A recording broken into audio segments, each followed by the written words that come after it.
Elena Morrison Blake was in complete disbelief when just 3 months following her inheritance of $5 billion and her departure that left Derek's mistress Sophia screaming, "You abandoned a billionaire?" Before we continue, tell us where you're watching from. And if this story touches you, make sure you're subscribed because tomorrow I've saved something extra special for you. Now let's jump right back in. In that underground parking structure, Derek appeared at family court accompanied by a team of attorneys demanding complete custody of their infant daughter, Isabella. He alleged that a mourning billionaire was psychologically unstable and incapable of proper parenting. This was the identical man who divorced his expecting wife within 24 hours of her father's passing. The same individual who married his affair partner while Elena's hands still carried the scent of funeral arrangements was now positioned before a judge claiming he was entitled to raise the billion-dollar child he had deserted. However, what fractured Elena's heart into fragments she struggled to contain wasn't simply Derek's attempt to take her child. It was witnessing Sophia seated in the courtroom audience, no longer his spouse after their 42-day marriage collapsed, but now serving as his expert witness prepared to declare that Elena was an inadequate parent. The affair partner who had murmured, "At last," when Elena's father passed away, was now attempting to assist Derek in stealing the granddaughter her father would never meet. What Derek remained unaware of as he submitted his custody documents, and what Sophia didn't know as she prepared to provide false testimony, was that Elena's father had anticipated this precise scenario in a confidential letter he had entrusted with his lawyer to be revealed only if Derek ever attempted to assert parental authority. Her father had documented 3 powerful words that would transform into Elena's arsenal: demonstrate zero compassion. And contained within that letter was documentation, audio recordings, evidence of matters concerning Derek that would devastate him in manners he never conceived possible. So the question extends beyond what transpired after she inherited $5 billion and departed with his mistress shrieking. It's this. What actions does a billionaire mother with her father's safeguarding from beyond death take when her former husband attempts to manipulate the legal system to seize her child? How does a woman who experienced total loss discover the fortitude to confront the man who once caused her to plead with him to remain? And what confidential information did Elena's father reveal about Derek in those concluding weeks prior to his death? Information so disturbing, so incriminating that when the judge became aware of them, Derek wouldn't merely forfeit custody, he'd forfeit everything. Because what Elena executed next didn't just leave Derek and Sophia in anguish. It left the complete city re-examining everything they assumed they comprehended about authority, fairness, and what occurs when you undervalue a mother's devotion. But I'm advancing too rapidly. To comprehend how we arrived here, I must transport you back to 3 months following the parking structure confrontation to the morning Elena discovered her father's keepsake box and located the letter that would transform everything. Listen, if you overlooked the initial segment of this narrative, the reference is in the description and you must view it first because what's approaching will resonate 10 times more powerfully when you understand how Elena reached this point. But if you're already informed, activate that subscribe function immediately because this portion of Elena's narrative will demonstrate that consequences don't merely arrive for individuals who commit wrongdoing. It delivers documentation. Press that approval button if you maintain that children warrant protection from people who desire them solely for financial gain. And leave a comment below. Have you ever been required to struggle for something you believed you'd already secured? Share with me because Elena's approaching to instruct us all what authentic fighting resembles. Now, let's return to that keepsake box because what her father deposited inside would equip her for the confrontation of her existence. The keepsake box rested on Elena's dresser in her Brooklyn residence, enclosed in tissue paper that had yellowed moderately with age. It had been delivered 3 days earlier, Isabella's 3-month milestone, transported by Richard Patterson with a straightforward message. Your father provided instructions that you were to obtain this on your daughter's 3-month anniversary. He indicated you'd recognize when to access it. Elena had been observing it for those 3 days, apprehensive of what it might hold. Another correspondence, another notification of the man she'd departed, another surge of sorrow she wasn't certain she could endure while tending to a newborn independently. But that morning, with Isabella resting peacefully in her crib and sunlight flowing through the windows of the nursery her father had created but never witnessed, Elena ultimately accessed it. The keepsake box was exquisite, hand-carved dark wood with embedded pearl illustrating a father embracing his daughter beneath a celestial sky. When she elevated the cover, a soft melody commenced to perform, a lullaby her father used to hum to her when she was young. Inside, positioned in velvet, was a flash drive and a sealed envelope with her father's penmanship. Access only if Derek attempts to claim Isabella. Have faith in me, precious daughter, I'm supporting you. Elena's hands quivered as she examined those words. Her father had understood. Even 3 months before his passing, even while battling illness, even while Derek was feigning to be a faithful husband, her father had understood this would transpire. She desired to access the envelope immediately, desired to observe what he'd entrusted her. But something prevented her. Some awareness that communicated, not presently. Postpone until you require it. Postpone until the moment is appropriate. She positioned the keepsake box in her vault adjacent to the documentation from her inheritance and attempted to eliminate it from her thoughts. That endured precisely 2 weeks. Elena was in her home workspace, Isabella napping in a bassinet alongside her desk when her phone sounded. Unidentified number. She nearly didn't respond, but something caused her to answer. Elena Morrison Blake speaking. Miss Blake, this is Jennifer Walsh from the legal practice of Brennan and Associates.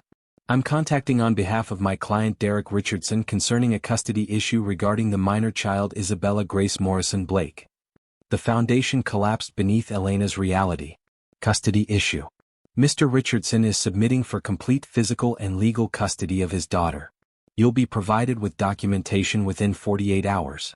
We'd hope to resolve this cooperatively, but considering your present psychological condition and the concerns regarding your capability as a parent, my client believes he has no alternative but to pursue this through the legal system. My psychological condition? Elena's voice was ice. I'm entirely well. I'm raising my daughter. What concerns? The concerns detailed in the petition. You'll observe them when you're provided the papers.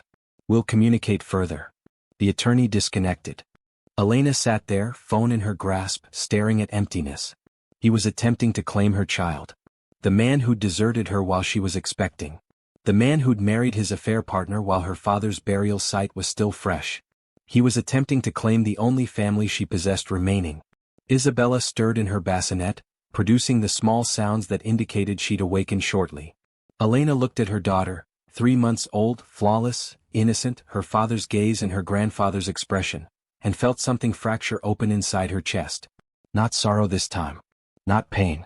Fury. Pure, cold, crystalline fury. She retrieved her phone and contacted Richard Patterson. Uncle Richard, I need you to access my father's confidential letter, the one concerning Derek and parental authority. There was a pause. He's submitting for custody. His lawyer just contacted. I'll be there within an hour. Elena, your father prepared for this. Everything you require he departed for you. Have faith in the strategy. Those words again. Have faith in the strategy. An hour afterward, Richard sat in Elena's living area, a substantial folder before him and an expression on his face that was partially sorrow, partially satisfaction. Your father understood Derek would execute this, Richard stated quietly. Approximately 3 weeks before his passing, Derek came to visit him in the medical facility. Do you recall that? He informed me he couldn't depart from work. He visited. He did. And your father, ill as he was, documented the complete conversation. Richard extracted his laptop and turned it toward Elena. Your father was extremely careful regarding this. Everything was executed legally. Single-party consent documentation in a medical facility room where Derek had no anticipation of privacy. It would be permissible in legal proceedings. He pressed activate. The video displayed her father in his medical bed, appearing fragile but conscious. Derek entered and the transformation in his demeanor was instantaneous, impatient, uncomfortable, examining his timepiece. Hey Thomas, how are you feeling? Like I'm dying, Derek. Because I am. Her father's voice was weak but stable. Right. Yeah. Listen, I can't remain extended. Got a work situation, but I desire to discuss with you about something significant. Proceed. It's regarding Elena and the child. I'm just going to be direct with you. I don't think I can execute this. The marriage, the kid, all of it. It's not what I committed to. Elena's hand went to her mouth. This was 3 weeks before her father passed. While she was still expecting. While Derek was still pretending everything was acceptable. You committed to marriage vows, her father stated quietly. In illness and wellness, for superior or inferior. Yeah, well, circumstances transform. Elena's different currently. She's all concentrated on you being ill in the pregnancy. She's not the woman I married. And honestly, with you departing, I'm examining being stuck supporting her and a kid on my salary alone. That's not feasible. Feasible? Her father's voice carried barely controlled anger. My daughter is having your child and you're discussing feasibility like she's a business expenditure. I'm being realistic. And look, I hate to introduce this, but do you have life insurance? Anything that might assist offset costs after you're departed? Elena felt ill. He'd requested her dying father for financial resources. I have something superior than life insurance, Derek. I have clarity. I observe exactly who you are currently. And I desire you to understand something. My daughter's going to be acceptable when I'm departed. Superior than acceptable. You, conversely, are going to spend the remainder of your life regretting this conversation. Whatever, man. I'm just being honest. So am I. Depart my room. The video concluded. Richard closed the laptop. That was documentation number 1. There are 3 additional. All equally incriminating. Your father also employed a private investigator who documented Derek's affair with Sophia. Dates, times, hotel documentation, everything. And here's the portion Derek doesn't understand. Your father had his attorney transmit a letter to Derek 6 weeks ago, before Derek submitted for custody. What kind of letter? A letter presenting him a single-time payment of $50,000 in exchange for relinquishing all parental authority to Isabella permanently and irrevocably. No contact, no custody, no claims to her or her inheritance ever. Elena's eyes expanded. What did Derek communicate? He didn't respond. He discarded the letter. We understand because the PI retrieved it from his refuse. Your father predicted he'd disregard a small amount like $50,000 because he'd eventually realize Isabella is worth billions. And that by rejecting the proposal, Derek would demonstrate that he possesses no interest in being a father, only in accessing her inheritance. But he can't access it. The trust is secure. He doesn't understand that. He thinks that with complete custody he could control her assets as her guardian. What he doesn't realize is that your father designated an independent trustee, me, who cannot be removed except by court directive. Even if Derek secured custody, which he won't, he'd never touch a penny of Isabella's resources. Richard extracted the confidential letter. Your father's instructions were explicit. If Derek submitted for custody, I was to provide you this and offer you the firm's complete resources to confront him. Every attorney, every private investigator, every expert witness we possess. No charge, because your father retained us on a $10 million fee specifically for this purpose. Elena took the letter with shaking hands and accessed it. The penmanship was shakier than usual. Her father had been extremely ill when he composed this, but the words were explicit. My darling Elena, if you're reading this, Derek has revealed his true character. He's not attempting to be a father. He's attempting to be a thief. He perceives Isabella as a paycheck, as access to wealth he was too foolish to maintain when he possessed it. This is unpardonable. So I desire you to listen carefully, demonstrate zero compassion. Use every piece of documentation I've departed you. Expose him for what he is. Protect my granddaughter with everything you possess. I understand you're frightened. I understand you're exhausted. I understand part of you still desires to believe Derek possesses some goodness in him. But, precious daughter, sometimes the most loving thing you can execute is be ruthless with people who threaten your child. Confront him. Destroy his case. And when it's concluded, make certain he never, ever possesses the power to harm Isabella the way he harmed you. You are not alone in this. You possess resources. You possess documentation. You possess me even from beyond death. And you possess something Derek will never possess, the truth. Use it. With all my love and faith in you, Father. P.S. Sophia will attempt to assist him. I've departed documentation about her too. Remember, demonstrate zero compassion. Elena read it 3 times, tears streaming down her face, her father's voice echoing in her head as clearly as if he were standing beside her. Demonstrate zero compassion. She looked up at Richard. When's the custody hearing? Preliminary hearing is in 2 weeks. That's when Derek will present his case for why you're inadequate. And Sophia? She's listed as a witness. Apparently, during their brief marriage, she documented things she claims demonstrate you in an unstable light. Text messages you transmitted, social media posts, that kind of thing. All taken out of context, I'm certain, but potentially damaging if not properly challenged. Elena stood, her decision made. Uncle Richard, I desire you to execute something for me. Anything. I desire you to present Derek one more chance. One more payment, larger this time. Let's say $500,000 to depart permanently. Document his response carefully. What? We possess all the documentation we need to destroy him.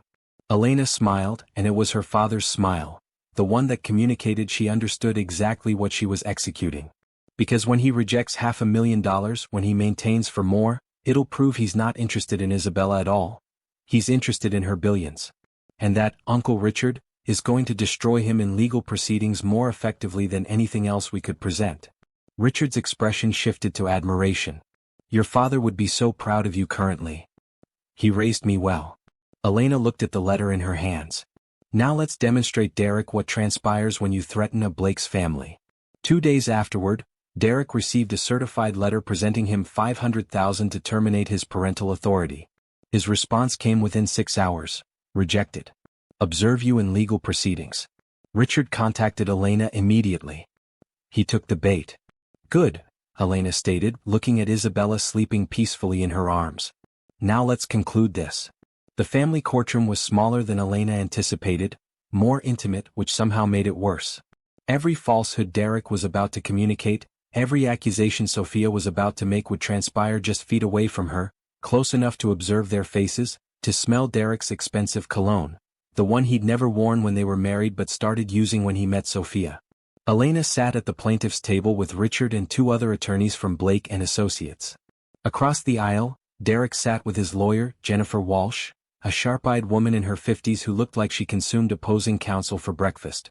Behind them in the gallery sat Sophia, dressed conservatively, navy dress, minimal makeup, hair pulled back, attempting to look like a concerned family friend instead of the mistress who'd whispered "at last" when Elena's father died. Judge Catherine Morrison entered, a black woman in her 60s with kind eyes but a reputation for tolerating no nonsense. Be seated. We're here for the preliminary custody hearing in the matter of Richardson versus Morrison Blake. Mr. Richardson is petitioning for complete custody of the minor child, Isabella Grace Morrison Blake, currently 3 months old. Derek's lawyer stood. Your Honor, my client is here today because he's deeply concerned about his daughter's welfare. Miss Morrison Blake, while financially comfortable due to a recent inheritance, is emotionally unstable, socially isolated, and potentially suffering from severe postpartum depression that she refuses to acknowledge or treat. Elena felt Richard's hand on her arm, steadying her. Furthermore, Walsh continued, Miss Morrison Blake has demonstrated erratic behavior, including blocking my client from observing his daughter, making disparaging remarks about him on social media, and creating a toxic environment that prioritizes her own grief and trauma over the child's requirements. Your Honor, Richard stood smoothly, I'd like to address these allegations directly, but first I'd like to establish some context about Mr. Richardson's interest in his daughter.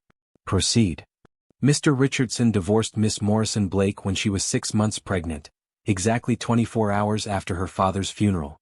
He then married another woman, his former mistress, within 48 hours of the divorce being finalized. That marriage endured 42 days before concluding in divorce. During the first 3 months of baby Isabella's life, Mr. Richardson requested supervised visitation exactly twice, each visit enduring less than 30 minutes, and he departed both visits early. He has never changed a diaper, never fed his daughter, never attended a pediatrician appointment. Until 2 weeks ago when he submitted this petition, he demonstrated zero interest in parenting whatsoever. Judge Morrison's expression shifted slightly. Is this accurate, Mr. Richardson? Derek stood. Your Honor, I was providing Elena space to mourn and bond with the baby. I didn't desire to intrude during a difficult time. You didn't desire to intrude, the judge repeated slowly, on your own daughter's life. I was being respectful of Elena's process. I observe. Miss Walsh, what documentation do you possess of Miss Morrison Blake's alleged instability? Walsh extracted a folder. We have documentation from Miss Sophia Loran, who briefly lived with Mr. Richardson and observed Miss Morrison Blake during custody exchanges. We have text messages demonstrating erratic behavior, social media posts that demonstrate. Your Honor, Richard interrupted, I'd like to impeach Miss Loran's credibility as a witness before we proceed with her testimony. On what grounds? On the grounds that Miss Loran is the woman Mr. Richardson committed adultery with during his marriage to Miss Morrison Blake, that she possesses a documented history of hostility toward my client, and that she possesses a vested financial interest in Mr. Richardson gaining custody. Walsh's face tightened. Ms. Loran has no financial interest in this case. Actually, she does. Richard extracted his own folder. Ms. Loran filed for bankruptcy 3 months ago with debts exceeding $200,000. She lost her employment 2 months ago after the scandal of her affair with Mr. Richardson became public at her workplace. She's currently unemployed, living in a sublet apartment, and according to text messages we've subpoenaed, she and Mr. Richardson have discussed what they would execute with access to Isabella's trust fund. That's not true. Sophia stood up in the gallery. Sit down, please, Judge Morrison stated sharply. Ms. Walsh, is your witness testifying today? She is, Your Honor. Then call her currently. I desire to hear this directly. Sophia was sworn in, her hand shaking slightly on the Bible. She sat in the witness box attempting to maintain her composure, but Elena could observe the cracks forming. Walsh started gently. Miss Lauren, how do you know the parties in this case? I worked with Derek, Mr. Richardson, at Davidson Marketing Group. We became close friends and eventually we fell in love. I know it wasn't ideal timing, but these things transpire. And you've observed Miss Morrison Blake's behavior? Yes. During the 2 custody exchanges I was present for, Elena was clearly unstable. She was crying, erratic, saying bizarre things. She told Derek he'd regret everything, that karma was arriving for him. She seemed paranoid and disconnected from reality. And these observations concerned you? Very much. I'm worried about baby Isabella being raised by someone so emotionally volatile. Richard stood for cross-examination and his smile was deadly. Miss Lauren, you stated you and Mr. Richardson fell in love. When exactly did this love begin? Approximately 8 months ago. 8 months ago. And when was Miss Morrison Blake's father diagnosed with terminal cancer? Sophia's face paled slightly. I don't know exactly. It was 9 months ago. So your love affair began while Miss Morrison Blake's father was dying and she was pregnant with Mr. Richardson's child. Is that correct? We didn't plan it that way. Yes or no, please? Yes. And you attended Miss Morrison Blake's father's funeral, didn't you? Briefly, yes. To support Derek. To support him at his estranged wife's father's funeral. How thoughtful. Richard's tone was cutting. And can you tell the court what you stated when Mr. Thomas Blake's heart monitor flatlined? Sophia's eyes went wide. I don't recall. You don't recall? Let me refresh your memory. Richard extracted a document. We have testimony from 3 nurses who were present in the ICU that night. All 3 independently reported hearing a woman matching your description state the word, at last, when Mr. Blake was pronounced dead. Do you deny stating that? The courtroom went silent. Even Derek looked shocked. I didn't mean it. It was taken out of context, Sophia stammered. What context makes, at last, appropriate when a good man dies? I just meant that his suffering was concluded. His suffering. Of course. Richard extracted another document. Miss Lauren, you testified that you observed Miss Morrison Blake during custody exchanges. How many exchanges were there? 2, like I stated. And both occurred at Mr. Richardson's apartment where you were living at the time, correct? Yes. The apartment you shared as his mistress, then his wife for 42 days, then his ex-wife after your marriage fell apart. Is it fair to state you had a vested interest in Miss Morrison Blake looking unstable during these exchanges? I was just observing. You were just observing the woman whose husband you stole, whose father had just died, who'd just given birth, and you expected her to be what? Cheerful? Composed? Perfectly rational? Walsh stood. Objection. Argumentative. Sustained. Rephrase, Mr. Patterson. Richard nodded. Miss Lauren, have you ever told Mr. Richardson that if he gained custody of Isabella, you two could reunite and live the life you deserve? Sophia's face went white. How did you? Is that a yes? We talked about possibilities, but... And did those possibilities include accessing Isabella's inheritance? We never stated that explicitly, but you discussed it? Yes or no? Sophia looked at Derek desperately, but he was staring at the table, his face unreadable. We discussed that having custody would mean Derek could make financial decisions for her. Yes. Financial decisions for a 3-month-old baby. Interesting. Richard extracted his phone. Your Honor, I'd like to play a recording that was legally obtained through a subpoena of Ms. Lauren's phone records. This is a voicemail she left for Mr. Richardson 2 weeks before he submitted this custody petition. He pressed play. Sophia's voice filled the courtroom, slightly intoxicated, bitter. Derek, I know you're not taking my calls, but you need to listen to me. Your daughter is sitting on billions. Do you comprehend that? Billions. And you're just letting Elena raise her, letting Elena control everything when you could have custody. You could be making decisions about that money. We could fix everything, my bankruptcy, your debt, all of it. You just need to fight for custody. Any judge would provide a father authority to his own kid. Call me back.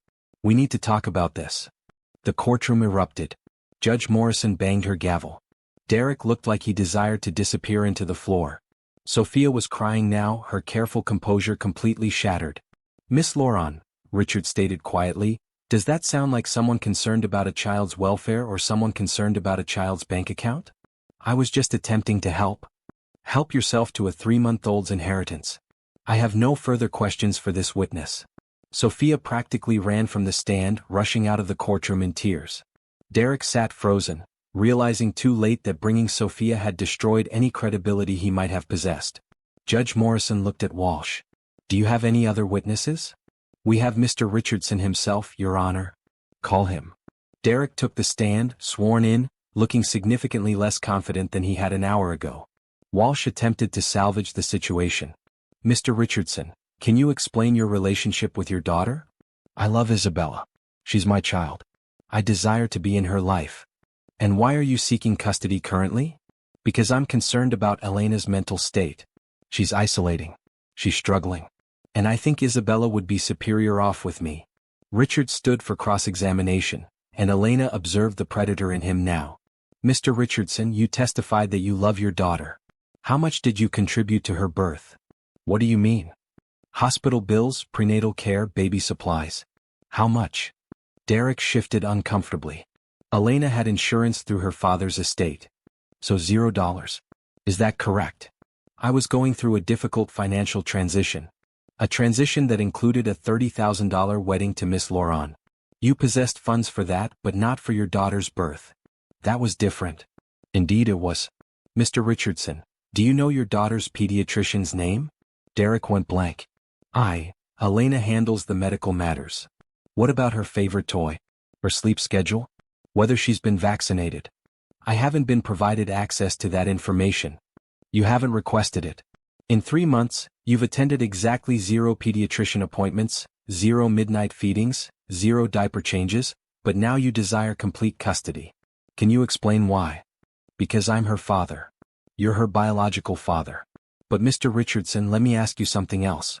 3 weeks ago, you were presented $500,000 to terminate your parental authority. You rejected it. Why? Because my daughter isn't for sale. Interesting.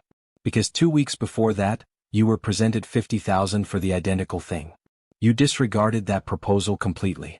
Can you explain why $50,000 wasn't sufficient, but $500,000 was still not sufficient? Derek's lawyer started to object, but Derek cut her off, his temper flaring. Because I know what my daughter is worth. She's going to inherit billions and I'm her father, so I possess authority. He stopped, realizing what he just stated.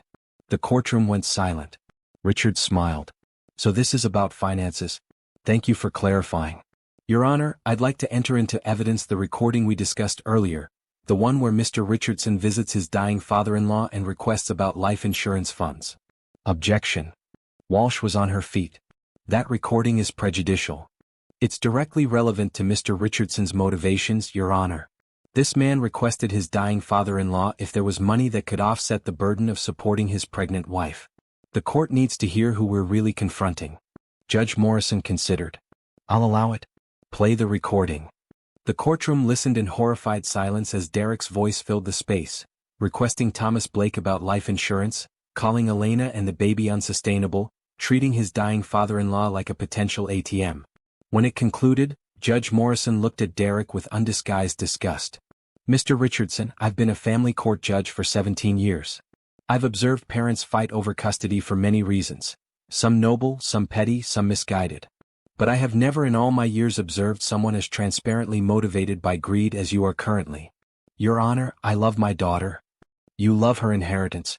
There's a difference. Do you possess any evidence, any at all, that Miss Morrison Blake is actually an inadequate mother? Not that she's mourning. Not that she's exhausted. Not that she blocked you on social media after you married your mistress. Actual evidence of inadequacy? Derek looked at his lawyer desperately. Walsh stood. Your Honor, we believe the totality of circumstances. The totality of circumstances demonstrates me a young woman who lost her father, was abandoned by her husband, gave birth alone, and is raising her child with dignity despite all of that. And it demonstrates me a man who disregarded his daughter for 3 months, rejected reasonable financial settlements, and only became interested in parenting when he learned about her inheritance.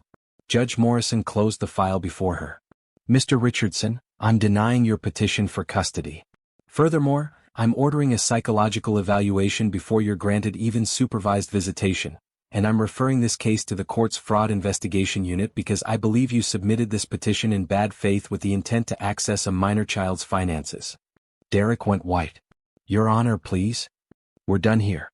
Miss Morrison Blake retains complete custody. Mr. Richardson, you're fortunate I'm not holding you in contempt for wasting this court's time. We're adjourned. The gavel came down like a gunshot. Elena sat perfectly still, barely breathing as the reality sank in. She'd won. Her baby was safe. Derek stood shakily, his lawyer whispering urgently to him, but he wasn't listening. He was staring at Elena with an expression she'd never observed before, complete and utter defeat. Richard leaned over. Your father would be so proud of you. Elena nodded, unable to speak past the lump in her throat. She gathered her things and walked toward the exit where her security detail waited to escort her home to Isabella. As she passed Derek in the aisle, he grabbed her arm. Elena, wait. Please. I made a mistake. I panicked about finances, but I do love Isabella. Please don't eliminate me completely. Elena looked at his hand on her arm, then at his face. She remembered every moment. The hospital room where her father died while Derek texted about work, the courthouse where he'd married Sophia while Elena was still reeling from grief, the 3 months of Isabella's life he'd disregarded completely.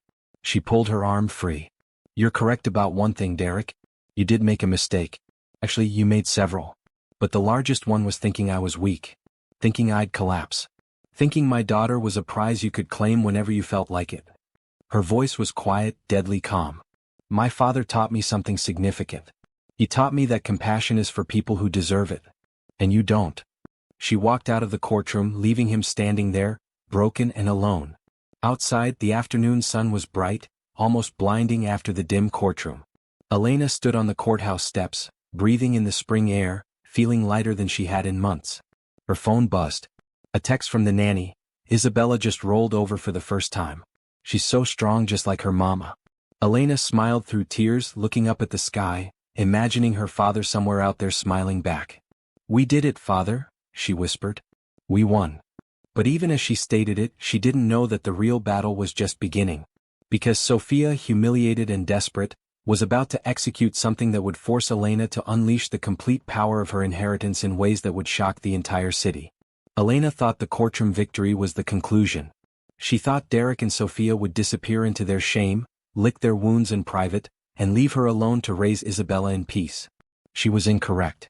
Because 3 weeks after the custody hearing, on a quiet Tuesday morning while Elena was feeding Isabella in the nursery, her phone exploded with notifications. Text after text, email after email, news alerts flooding her screen. The first one made her blood run cold. Breaking: billionaire heiress Elena Morrison Blake under investigation for child endangerment.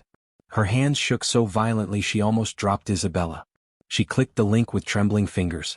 The article was on a tabloid news site, but it was detailed, vicious, and spreading like wildfire across social media. It claimed that Elena had been photographed leaving Isabella alone in a car while she shopped at an upscale boutique. That neighbors had reported hearing the baby crying for hours in her brownstone with no one responding. That she'd been observed drinking alcohol while breastfeeding. That Child Protective Services had opened an investigation. Every single word was a falsehood. But the photos looked authentic. A woman who looked like Elena, same hair, same build, leaving a baby in a car seat visible through a window. Time-stamped, geotagged, seemingly irrefutable. Elena's phone rang. Harold, no, Richard. Don't panic, he stated immediately. This is Sophia. We already know it's Sophia. The photos are manipulated. We've got digital forensics analyzing them currently. The tips to CPS came from burner phones we're tracing. This is a coordinated attack. Why would she execute this? Elena's voice broke. She already lost. The custody case is concluded. Because she's desperate. She lost her employment, her reputation, everything. And she blames you. Elena, we need to get ahead of this. I'm calling an emergency press conference for this afternoon. We're going to expose exactly who's behind this and why. A press conference? Uncle Richard, I've never executed anything like that. I don't know how to. You know how to tell the truth. That's all you need to execute. Your father left you resources for a reason, Elena. It's time to use them. 4 hours afterward, Elena stood behind a podium at the offices of Blake and Associates. Every major news outlet in the city represented in the room, cameras rolling, reporters shouting questions. She wore a simple navy dress, minimal makeup, and held a folder containing evidence that would destroy Sophia Loren's credibility forever. Richard stood beside her, along with 2 attorneys and a digital forensics expert. Elena's voice shook at first but grew stronger as she spoke. My name is Elena Morrison Blake, and this morning I woke to find myself accused of child endangerment based on fabricated evidence and malicious falsehoods. I'm here today to set the record straight and to expose the person responsible for this attack. She extracted the first document. These photos that claim to demonstrate me leaving my daughter in a car were digitally altered. Our forensics team has confirmed that my face was superimposed onto another woman's body. The metadata demonstrates the original photos were taken 6 months ago, before my daughter was even born. The alterations were made from an IP address registered to Sophia Loren, the same woman who testified at my custody hearing 3 weeks ago. Murmurs rippled through the press corps. The anonymous tips to Child Protective Services, Elena continued, her voice steady now, came from 3 burner phones, all purchased at the same electronics store in Brooklyn using a credit card belonging to Ms. Loren. We possess surveillance footage of her making these purchases. She nodded to her team, who began distributing packets to the journalists. You'll discover in your packets complete documentation of Ms. Loren's campaign of harassment against me over the past 4 months. Fake social media accounts created to spread rumors about me. Emails transmitted to my foundation's board members claiming I was embezzling funds. Anonymous calls to Isabella's pediatrician claiming I was abusing my daughter. All traced back to Ms. Loren. A reporter stood. Why would she execute this? What's her motivation? Elena's expression hardened. Ms. Loren had an affair with my former husband while my father was dying and I was pregnant. She encouraged him to divorce me and marry her, which he did, 24 hours after my father's funeral. When their marriage fell apart 42 days afterward, she encouraged him to submit for custody of my daughter, not out of concern for Isabella's welfare, but because she believed controlling my daughter would provide them access to her inheritance. When that custody case failed spectacularly, Ms. Loren apparently decided to destroy my reputation instead. What do you desire to happen to her? Another reporter called out. I desire her to face consequences. I'm filing a civil lawsuit for defamation, harassment, and intentional infliction of emotional distress. I'm also filing a criminal complaint for falsifying evidence and making false reports to government agencies. And I'm going to make certain that every person she's attempted to deceive knows exactly who she is and what she's executed. The press conference endured another 30 minutes, with Elena calmly dismantling every falsehood, presenting every piece of evidence, and demonstrating exactly what transpired when you came for a Blake's family. By that evening, the narrative had completely flipped. The tabloid that ran the original story issued a retraction and apology. Sophia's social media was flooded with outrage. And the district attorney's office announced they were opening a criminal investigation. But Elena wasn't done. 2 days afterward, she held another press conference. This one to announce something that would define her legacy far more than any custody battle or revenge plot. When my father died 6 months ago, Elena stated, standing before a building in the neighborhood where she'd grown up, he left me more than finances. He left me a mission. He desired me to help women who felt powerless, abandoned, alone. Women like I was 6 months ago, mourning, pregnant, and terrified. So today I'm announcing the opening of the Thomas Blake Center for Women and Children. She gestured to the building behind her, a beautiful renovated brownstone with wraparound accessibility, bright windows, and a welcoming entrance. This center will provide free legal services for women going through divorce or custody battles, free childcare for single mothers attempting to work or attend school, free counseling for women confronting grief, trauma, or postpartum depression, free job training and placement services, and emergency housing for women fleeing dangerous situations. The cameras flashed as she continued, her voice strong. We're opening 10 of these centers across the city over the next year, funded by the Morrison Blake Foundation with an initial commitment of $200 million. Because no woman should have to confront what I confronted alone. And no child should suffer because their mother doesn't possess resources. A reporter raised her hand. Is this a response to what Sophia Loren attempted to execute to you? Elena smiled. No. This was always the plan. My father set this in motion before he died. But what Miss Laurent attempted to execute reminded me of something significant. The best response to people who attempt to destroy you isn't destruction, it's creation. She desired to tear me down. Instead, I'm going to build something that will outlast all of us. The centers opened 3 months afterward to overwhelming demand. In the first week they helped 53 women. By the conclusion of the first month, that number was 212. By the conclusion of the year, the Thomas Blake Centers had served over 3,000 women and children across the city. And Elena discovered something she hadn't expected: healing. Every woman she helped, every child she provided a safe place to play, every mother who walked into her center terrified and walked out with a plan and hope, each one healed a small piece of the wound Derek and Sophia had left. She wasn't executing this for revenge anymore. She was executing it because it mattered. Because her father had taught her that real wealth isn't what you maintain, it's what you provide away. 1 year after the custody battle, Elena sat in her office at the flagship Blake Center reviewing grant applications when her assistant knocked. "There's someone here to observe you." "No appointment. He states his name is Derek Richardson." Elena's hand stilled on the papers. "Tell him I'm occupied." "I did." "He states he'll wait as long as it takes." Elena sighed. She could have him removed. Should have him removed. But something made her curious. "Fine. Provide me 5 minutes, then transmit him in." Derek walked in looking like a shadow of the man he'd been. His suit was off the rack, not tailored. His face was drawn, exhausted. He'd lost weight, and not in a healthy manner. "Thank you for observing me," he stated quietly, standing awkwardly by the door. "You possess 5 minutes. What do you desire?" "To apologize. I know it doesn't signify anything. I know it's too late, but I need to state it anyway." He took a breath. "I destroyed everything good in my life, chasing things that didn't matter. I departed you when you needed me most. I attempted to claim Isabella not because I loved her, but because I was greedy and desperate. And I let Sophia convince me to execute terrible things because I was too weak to think for myself." "Is that it?" "No.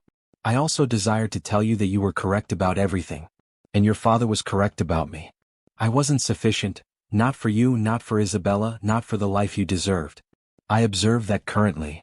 Elena studied him, this man she'd once loved, now reduced to a stranger bearing apologies she didn't need. "What do you desire from me, Derek? Forgiveness?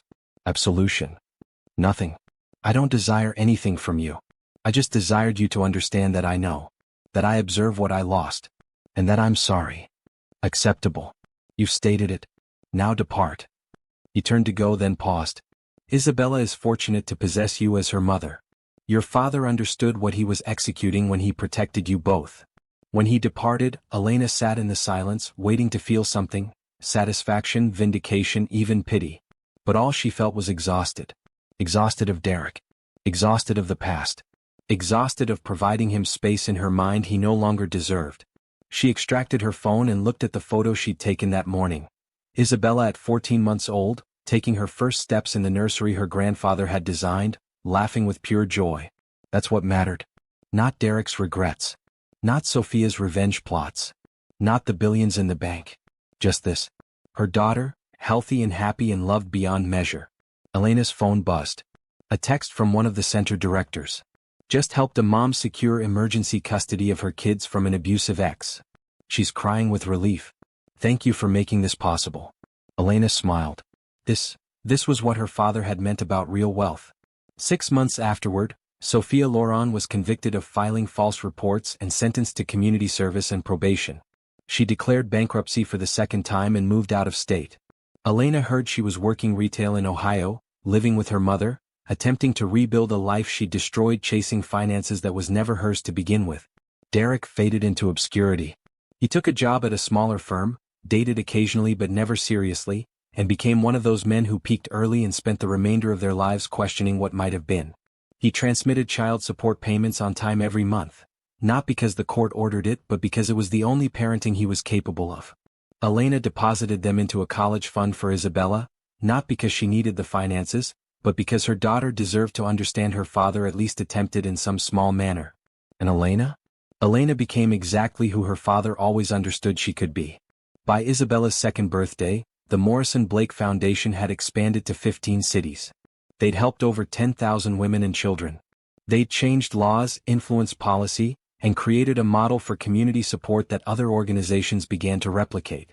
Elena was featured on the cover of Time magazine as one of the 100 most influential people in philanthropy. Forbes called her the billionaire who's changing how America supports struggling families. She provided speeches at conferences, testified before Congress, and used every ounce of her resources and influence to make certain no woman felt as alone as she'd felt that day in the courthouse watching Derek sign divorce papers. But her favorite moments were still the small ones. Reading to Isabella before bed in her father's old jacket that still faintly smelled like him, teaching her daughter to be kind, generous, strong, demonstrating her the portrait of her grandfather in his janitor's uniform and telling her, this is what real success looks like, not the finances, the character. On the 5th anniversary of her father's death, Elena took Isabella to the cemetery. Her daughter was 5 now, bright, curious, full of questions. Mama, why are we visiting Grandpa Thomas if he's in heaven? Because his body is here, baby. And we desire to honor it. Desire to tell him thank you. Thank you for what? Elena knelt beside her daughter, running her fingers over the headstone that read, Thomas Blake, janitor, father, hero. Thank you for teaching me that the people who depart you are just making room for you to become who you were always meant to be. Thank you for protecting us even when he was departed. And thank you for demonstrating me that real power isn't taking revenge on people who harm you, it's building a life so beautiful they become irrelevant. Isabella didn't fully comprehend, but she nodded seriously and positioned the yellow roses they'd brought on her grandfather's grave. As they walked back to the car, Isabella slipped her small hand into Elena's. Mama, when I grow up, I desire to help people like you execute. Elena squeezed her daughter's hand, tears pricking her eyes. Then you will, baby. Because that's what Blakes execute. We don't just inherit finances. We inherit purpose. That night, after Isabella was asleep, Elena sat in her study looking at the letter her father had composed 5 years ago, the one that stated, demonstrate zero compassion. She'd misunderstood it at first. Thought it meant, destroy them. Make them suffer. Take revenge. But now she understood what her father really meant. Demonstrate zero compassion to the voice in your head that states you're not sufficient. Demonstrate zero compassion to the people who attempt to limit you, diminish you, steal from you. Demonstrate zero compassion to the systems that keep women powerless. But demonstrate tremendous, endless, boundless compassion to yourself. Compassion to mourn. Compassion to heal. Compassion to build the life you deserve instead of the life others attempted to force on you. That was the real victory. Not that she'd destroyed Derek and Sophia, though she had thoroughly and completely, but that she'd built something so meaningful, so powerful, so transformative that they simply didn't matter anymore. They'd attempted to claim everything from her. Instead, they'd provided her the freedom to become extraordinary. And as Elena turned off the light and checked on Isabella one last time before bed, she whispered into the darkness. Thank you, Father, for everything. I finally comprehend what you were attempting to teach me all along. Outside her window, the city lights sparkled like stars, full of women whose lives she'd changed, children whose futures she'd secured, and a legacy that would outlive all of them. Derek had departed a billionaire for a mirage. Sophia had destroyed a woman she thought was weak. And Elena? Elena had inherited $5 billion and used every penny to prove that the best revenge isn't revenge at all. It's becoming so powerful, so purposeful, so whole that the people who attempted to break you can't even touch the life you've built. That's what real wealth looks like. And Elena Morrison Blake finally, beautifully, completely understood. So let me ask you something. Have you ever had someone walk out of your life and afterward realize it was the best thing that could have transpired to you? Have you ever been betrayed by someone you trusted only to discover that betrayal made room for something superior? Or have you ever watched someone who harmed you face the consequences of their own choices and felt not anger but peace? Drop your story in the comments immediately. I desire to hear about the Derek or Sophia in your life and how you survived them. Because Elena's story isn't just her story, it's the story of everyone who's ever been told they weren't sufficient and had to prove the world incorrect. And here's my question for you. If you inherited $5 billion tomorrow, what would you execute with it? Would you live lavishly, start a business, change your community? Tell me in the comments. Be specific. Because dreams don't become real until you speak them out loud. Now, where are you watching this from? Are you in Lagos watching this at 2 a.m. when you should be sleeping? Are you in New York listening to this on your commute? London, Dubai, Manila, Tokyo? Drop your city in the comments. I desire to observe how far Elena's story has traveled across the world. And listen, if this story moved you, if it made you cry or cheer or believe that good people can win, you need to hit that subscribe button immediately. Seriously, click it.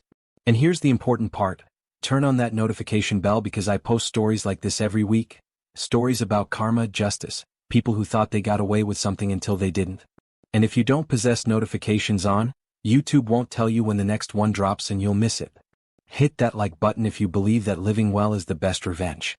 Share this video with someone who needs to hear that their value isn't determined by the people who walked away. And remember what Elena's father taught her. You are never alone. You are never poor. You are never powerless.